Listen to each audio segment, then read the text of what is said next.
Welcome to Karthika street explorer channel. இப்பதான் Karthika street explorer channel பாத்தீங்கன்னா மறக்காம லைக் பண்ணுங்க, ஷேர் பண்ணுங்க, சப்ஸ்கிரைப் பண்ணுங்க, மறக்காம அந்த பெல் பட்டனை கிளிக் பண்ணுங்க. வாங்க வீடியோக்குள்ள போகலாம். இன்னைக்கு என்ன வீடியோ அப்படின்னா, இன்னைக்கு வந்து நம்ம நண்டு சூப் வைக்க போறோம். இது வந்து ஒரு குக்கிங் வீடியோ. வாங்க எப்படி நண்டு சூப் வைக்கிறதுன்னு இந்த வீடியோல பார்க்கலாம். வாங்க வீடியோக்குள்ள போகலாம். நண்டு சூப் வைக்க நான் வந்து நண்டை நல்லா கழுவி வச்சிருக்கேன். இந்த நண்டுல தான் நம்ம நண்டு சூப் வைக்க போறோம். வாங்க. இப்போ பாத்தீங்கன்னா நான் ஒரு ஸ்பூன் மிளகும் ஒரு ஸ்பூன் சீரகத்தையும் அரைச்சி வச்சிருக்கேன். இப்போ பாத்தீங்கன்னா அரைச்சி வச்ச சீரகத்தையும் மிளகையும் போட்டு அப்புறம் வந்து 12 பல்லு பூண்டு அப்புறம் 4 பல்லு இஞ்சி சேர்த்து நம்ம அரைச்சிக்கலாம். வாங்க. இதோட 20 சின்ன வெங்காயத்தையும் போட்டு இதை நான் வந்து அரைக்க போறேன். பாத்தீங்கன்னா அரைக்க போறோம். ரொம்ப பேஸ்டா வேண்டாம், ஒன்னும் பாதியா இருந்தா போதும். பாத்தீங்கன்னா நம்ம ஸ்டவ்வை பத்த வச்சுக்கலாம். ஸ்டவ் இப்போ பத்திக்கிச்சு. அப்புறம் ஒரு குக்கர் வந்து எடுத்து வச்சுக்கலாம். இந்த குக்கர்ல வந்து 1 டேபிள் ஸ்பூன் ஆயில் ஆட் பண்ணிக்கலாம். வெறும் 1 டேபிள் ஸ்பூன் ஆயில் ஆட் பண்ணிக்கலாம். அடுத்தது நம்ம அரைச்சி வச்ச பேஸ்ட்டை வந்து இந்த குக்கர்ல ஆட் பண்ணிக்கலாம்.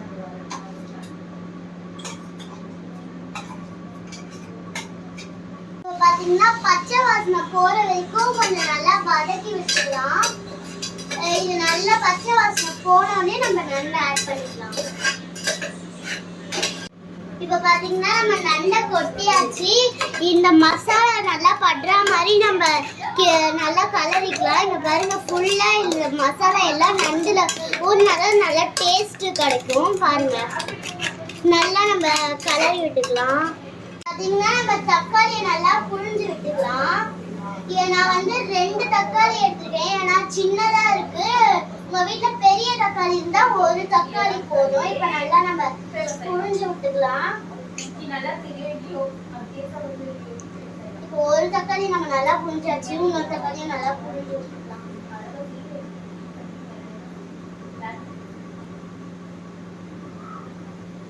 பாருங்க, இப்ப வந்து நம்ம கொஞ்சம் கொத்தமல்லி இப்படி பிரிச்சு வாசனைக்காக போட்டுக்கலாம். இப்போ நல்லா பிச்சாச்சு. இப்ப நான் இதை போட போறேன். போட்டு நல்லா கிண்டி விட்டுக்கலாம். இங்க பாருங்க எவ்வளவு இப்பயே நல்லா செம்ம டேஸ்டா இருக்கு. நல்லா நம்ம கிண்டி விட்டாச்சு. மஞ்சள் வந்து 1/4 டீஸ்பூன் சேர்த்துக்கலாம். அப்புறம் மல்லித்தூள் வந்து 1/2 டீஸ்பூன் சேர்த்துக்கலாம். வந்து 1/2 டீஸ்பூன் எடுத்தாச்சு. இப்போ வந்து இதை சேர்த்துக்கலாம். இப்போ வந்து நம்ம நல்லா கிண்டி விட்டுக்கலாம்.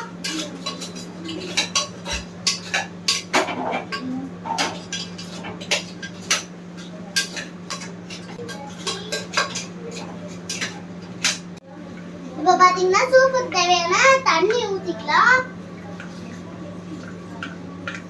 பாத்தீங்கன்னா நம்ம நல்லா ஊத்தியாச்சு. இப்போ கிண்டிக்கலாம் ஒரு வாட்டி. வந்து தேவையான அளவு உப்பு சேர்த்துக்கலாம். இப்போ நல்லா நம்ம கலரி விட்டுக்கலாம்.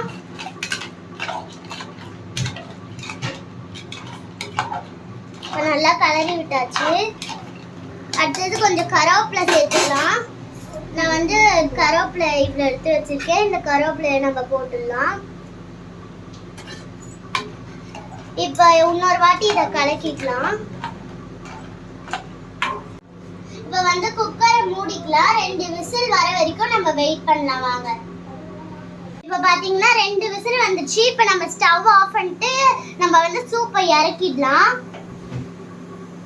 இந்த சூப்பை வந்து பாத்தீங்கன்னா பெரியவங்களுக்கும் குழந்தைங்களுக்கும் கொடுத்தா ரொம்ப பிடிக்கும். அதுவும் இல்லாமல் இது வந்து சளியை வந்து நல்லா சரிப்படுத்தும்.